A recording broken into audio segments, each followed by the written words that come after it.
Since my first studio in McAllen, my work has always been about dichotomy, life and death, good versus evil. The Catrina emerged out of that theme, and eventually the Catrina embodied that dichotomy.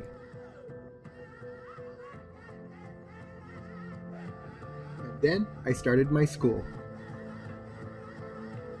Since this was going to be the first photography school in the Valley, I wanted the mascot to represent our culture and the ties to Mexico.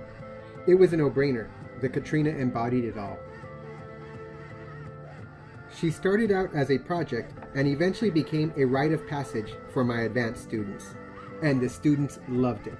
As a result, the graduation ceremonies have become Catrina gallery shows. Everybody looks forward to seeing the student creativity and technical knowledge.